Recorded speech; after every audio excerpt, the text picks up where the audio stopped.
Welcome to Sakshi 3 TV news.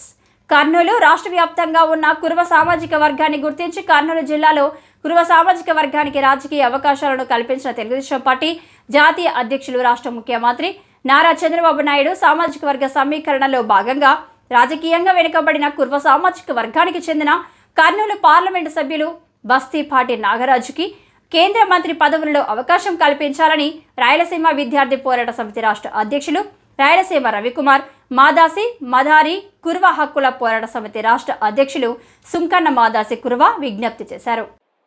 ఈ సందర్భంగా కర్నూలు నగరంలోని రాయలసీమ విద్యార్థి పోరాట సమితి కార్యాలయంలో వారు మాట్లాడుతూ దశాబ్దాలుగా కర్నూలు జిల్లాలో రాజకీయంగా అణగారిన సామాజిక వర్గమైన కురువలను గుర్తించి కర్నూలు ఎంపీ స్థానాన్ని కేటాయించిన గౌరవ రాష్ట్ర ముఖ్యమంత్రి శ్రీ నారా చంద్రబాబు నాయుడు కురువలకు మరోసారి రాజకీయ భవిష్యత్తును ఇచ్చారని, బడుగు బలహీన వర్గాలకు ఎల్లప్పుడూ అండగా నిలిచే పార్టీ తెలుగుదేశం పార్టీకి అని మరోసారి రుజువు చేశారన్నారు. తెలుగుదేశం పార్టీ కురువ సామాజిక వర్గానికి ఇచ్చిన అవకాశాన్ని, నమ్మకాన్ని కురువలు వమ్ము చేయలేదని, జిల్లాలోని కురువలు సాటి సోదర సామాజిక వర్గాలను, కులాలను కలుపుకొని వారి సంపూర్ణ సహకారంతో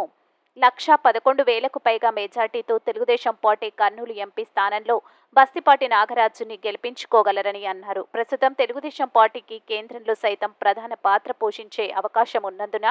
దేశ ప్రధాని శ్రీ నరేంద్ర మోడీ, రాష్ట్ర ముఖ్యమంత్రి శ్రీ నారా చంద్రబాబు నాయుడు కురువ సామాజిక వర్గానికి చెందిన విద్యావేత్త, సౌమ్యుడు, ప్రజానాయకుడు, అత్యంత సామాన్యుడైన కర్నూలు ఎంపీ బస్తిపాటి నాగరాజుకి కేంద్ర మంత్రి పదవుల్లో అవకాశం కల్పించి ఆశీర్వదించాలని వారు కోరారు. ఈ కార్యక్రమంలో రాయలసీమ విద్యార్థి పోరాట సమితి కర్నూలు జిల్లా అధ్యక్షులు అశోక్ కురమ, గోవిందు కురమ, కృష్ణయ్య, కురవ పరమేష్, కురవ మల్లేష్, కురవ మల్లికార్జున, కురవ శ్రీనివాసులు తదితరులు పాల్గొన్నారు.